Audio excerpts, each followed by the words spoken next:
Electronic warehouse, आधुनिक electronics उत्पादों की विस्तृत श्रृंखला, जहां आप पाएंगे ब्रांडेड कंपनियों में हर रेंज के कूलर, एसी, फ्रिज, फ्रीजर, पंखे, washing machine, microwave, smart TV, music system, mixer, juicer और वो सब कुछ जो बनाता है आपकी जिंदगी को आसान। गर्मी के मौसम में स्पेशल ऑफर का मौका न चूकें। हमारा पता electronic warehouse, Anand Nagar, main road, PF office के सामने। संपर्क रविश बाहिती 9407436996। कोरोना को लेकर खंडवा जिले में भी स्थिति अच्छी नहीं है। दिनों दिन लगातार कोरोना संक्रमित मरीजों की संख्या बढ़ती जा रही है। यही कारण है कि जिला अस्पताल और मेडिकल कॉलेज की व्यवस्थाओं ने दम तोड़ना शुरू कर दिया है। मरीजों के परिजन अपने मरीज की स्थिति जानने के लिए भटक रहे हैं और अस्पताल प्रबंधन व्यवस्था सुधारने में जुटा हुआ है। डॉक्टर, नर्सिंग स्टाफ और वार्ड बॉय की कमी के कारण स्थिति नियंत्रण से बाहर होती जा रही है। जिला अस्पताल में बेड फुल हो चुके हैं और 300 से ज्यादा मरीज ऑक्सीजन पर हैं। ऑक्सीजन की कमी भी सामने खड़ी हुई है। स्थिति बेहद खराब है और जिला प्रशासन नियंत्रण में करने की कोशिश कर रहा है।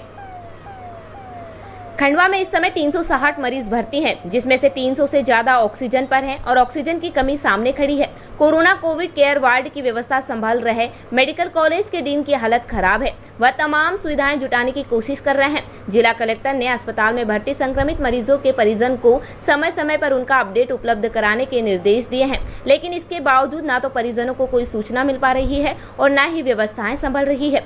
कोविड सेंटर में वार्ड बॉय व्यवस्थाओं से परेशान होकर जा रहे हैं। डॉक्टर की मदद करने के लिए आयुष विभाग के डॉक्टरों की मदद ली जा रही है। खंडवा में न केवल खंडवा बल्कि आसपास के जिलों ब्रह्मपुर, खरगोन, बड़वानी और बैतूल के गंभीर मरीज भी भर्ती हैं। सभी लोगों को स्वस्थ करने की जिम्मेदारी खंडवा जिला अस्पताल और मेडिकल कॉलेज की है। यही कारण है कि मेडिकल कॉलेज के डीन अपने पूरे संसाधन झोंक कर व्यवस्थाएं बनाने में जुटे हुए हैं। परिजन परेशान हैं और कोरोना मरीजों को संभाल रहे हैं। डॉक्टर और मेडिकल कॉलेज के डीन सहित तमाम डॉक्टर अपना सब कुछ झोंकने के बाद भी हताश है। परिजनों की अपनी पीड़ा है। हालात ऐसे हैं कि सबको संयम रखने की जरूरत है। परिजनों की जगह अपनी शिकायत है, जिसे सुना जाना भी जरूरी है।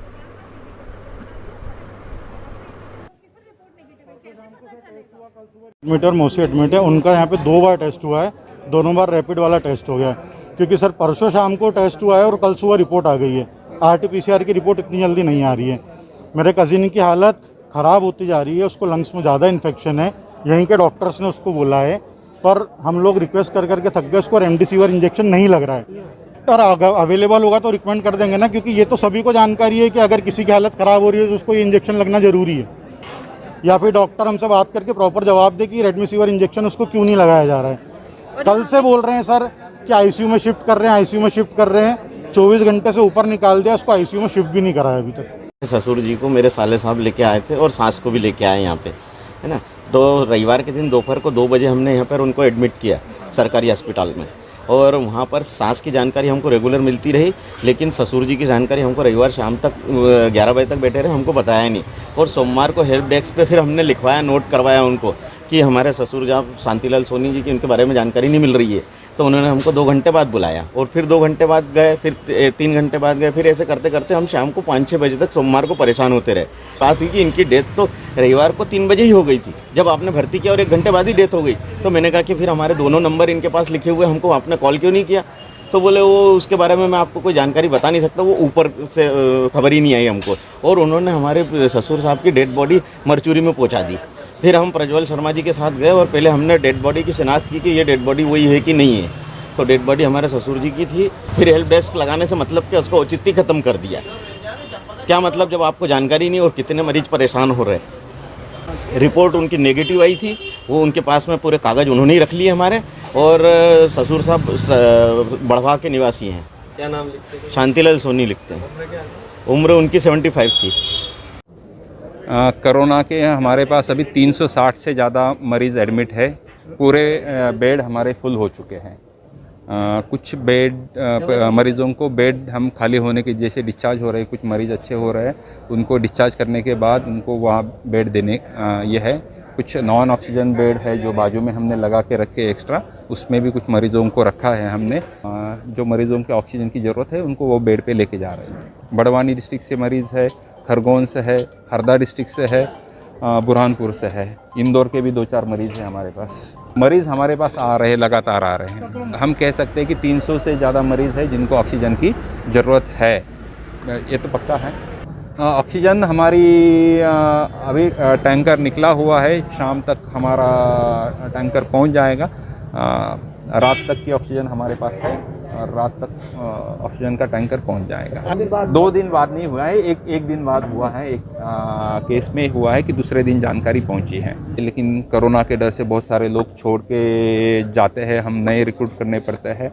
तो ऊपर लेके जाना, बॉडी को नीचे लेके आना, ये काम वार्ड बॉय के रहता है। तो वार्ड बॉय की हमें कमतरता है, हम अभी वार्ड बॉय जुटाने में लगे हैं। ये तो अपना धर्म है कि जितने भी मरीज़ हमारे पास संसाधन उपलब्ध है, बेड उपलब्ध है, ऑक्सीजन उपलब्ध है, तो ज़्यादा से ज़्यादा मरीज़ों को हम उसकी सुविधा दें, ये हमारे प्रयास है और ये प्रयास रहेंगे हमारे। कि हेल्प डेस्क हमने शुरू किया है, लेकिन वही है कि मरीज़ अभी हमने उसमें 2-3 रात में भी एक प्रयास किया था सुधारने का, अभी नया प्रयास कर रहे हैं। ये जो आपने कहा हेल्प डेस्क पे जानकारी नहीं, सही में ये है और हम उसके लिए ये सुधारने की व्यवस्था सुधारने की कोशिश में लगे हैं।